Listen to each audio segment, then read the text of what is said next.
motivasi dengan moderator regression analysis MRA dengan SPS. Tugas ini dibuat untuk memenuhi tugas ujian akhir semester mata kuliah statistika harapan.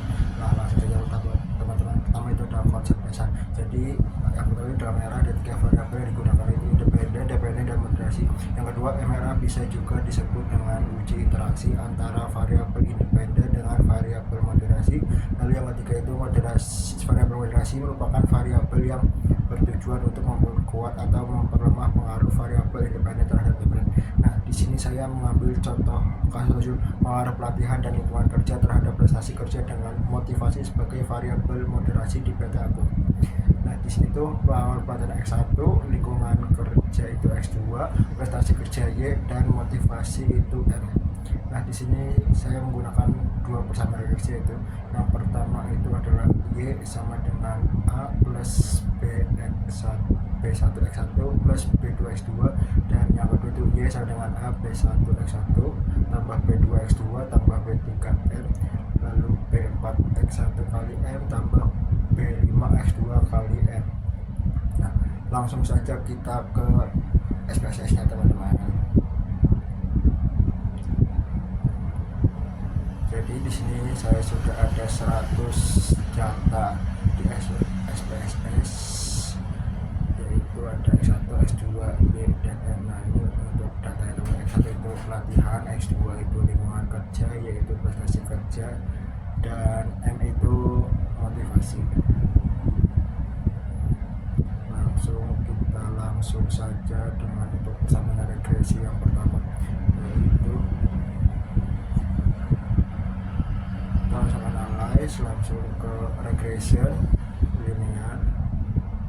Nah, untuk pelatihan X1 masukkan independen, dengan kerja X2 masukin ke independen. Nah, untuk Y-nya itu kita masukkan independen, langsung kita klik OK.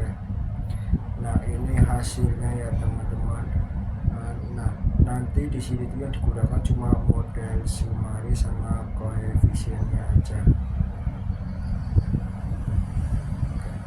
Kita langsung lanjut ya untuk yang persamaan regresi kedua, yaitu untuk yang B2 X2. Nah, kita ke komput variabel, yaitu kita di sini tulis X1M. Nah, di sini saya salah mengetik, bukannya 1 malah tanda 1, jadi kayak tidak bisa di oke teman-teman, jangan sampai salah. Salah ketik itu teman-teman.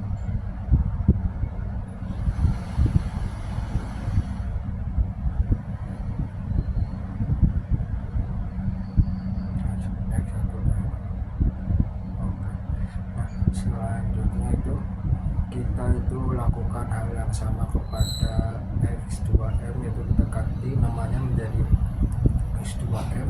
Lalu kita di ini juga kita ganti X2 dikali M,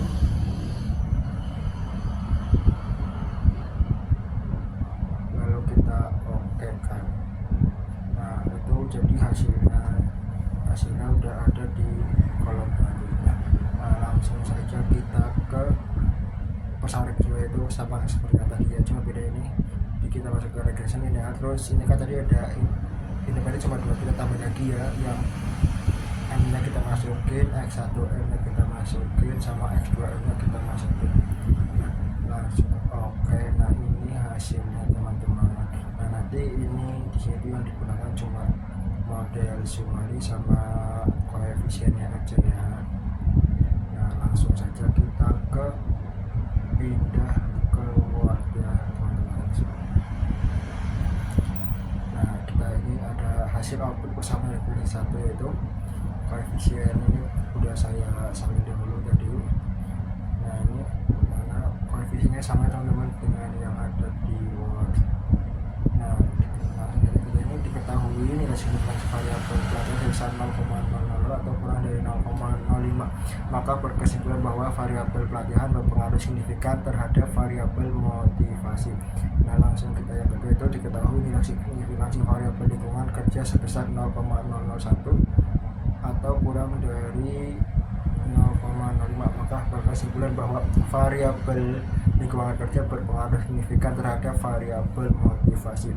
Selanjutnya kita ke yang model summary sini kita copy lalu kita paste. Nah itu ada diketahui nilai R itu sebesar 0,808. Nah jadi itu memiliki arti bahwa sumbangan pengaruh pelatihan dan lingkungan kerja terhadap motivasi sebesar 80,8%. Oke, kita langsung bersama dari video itu kita sama seperti tadi ya teman-teman. Jangan lupa yang koefisien itu yang paling bawah kita copy lalu kita paste ke Word. Nah itu kan sudah terlihat ya teman-teman. Nah itu diketahui nilai signifikansi variabel antara motivasi sebesar 0,160 itu X1M ya. Maka berkesimpulan bahwa motivasi M tidak mampu memoderasi pengaruh pelatihan terhadap variabel kinerja. Yang kedua itu diketahui nilai signifikansi variabel antara lingkungan kerja dan motivasi sebesar 1 atau lebih dari 0,5, maka bahwa variabel motivasi M tidak mampu memoderasi pengaruh variabel kompensasi terhadap variabel kinerja. Mungkin maaf salah teman-teman, ini maksudnya ini. Nah langsung saja kita ke yang kedua itu model summary-nya. Nah kita copy lalu kita paste. Nah disitu ada di ini. Jadi kita lihat R square adalah 0,817, naiknya dari tadi 0,8. Jadi maka menilai bahwa sumbangan pengaruh kayak variabel pelatihan dan lingkungan kerja terhadap variabel basic kerja setelah adanya variabel moderasi sekitar 81,7%. Kalau kita ada rumusan masalah yang pertama, apakah pelatihan berpengaruh signifikan terhadap prestasi kerja karyawan di PT Aku? Apakah lingkungan kerja berpengaruh signifikan terhadap prestasi kerja karyawan di PT Aku? Terus 3, apakah motivasi berpengaruh terhadap prestasi kerja karyawan di PT Aku? Lalu yang keempat itu, apakah motivasi mampu memoderasi pengaruh pelatihan kerja terhadap prestasi kerja karyawan di PT Aku? Lalu yang kelima, apakah motivasi mampu memoderasi pengaruh lingkungan kerja terhadap prestasi kerja karyawan di PT Aku? Langsung kita ke tujuan. Jadi tujuan itu ada 5. Untuk mengetahui, yang pertama itu mengetahui pengaruh pelatihan kerja terhadap prestasi kerja karyawan di PT Aku. Yang kedua untuk mengetahui pengaruh lingkungan kerja terhadap prestasi kerja karyawan di PT Aku. Yang ketiga itu untuk mengetahui pengaruh motivasi terhadap prestasi karyawan di PT Aku. Yang keempat untuk mengetahui peran motivasi dalam moderasi pengaruh pelatihan terhadap prestasi karyawan di PT Aku. Lalu yang kelima untuk mengetahui peran motivasi dalam memoderasi pengaruh lingkungan kerja terhadap prestasi karyawan di PT Aku. Nah ini ada hipotesa dari HA1 sampai 5 sampai 01 sampai 05. Ini bisa dibaca ya teman-teman sendiri. Nah mungkin cukup sekian penjelasan tentang analisis regresi moderasi dari saya. Kurang lebihnya mohon maaf, kalau ada kesalahan juga mohon maaf. Wassalamualaikum warahmatullahi wabarakatuh.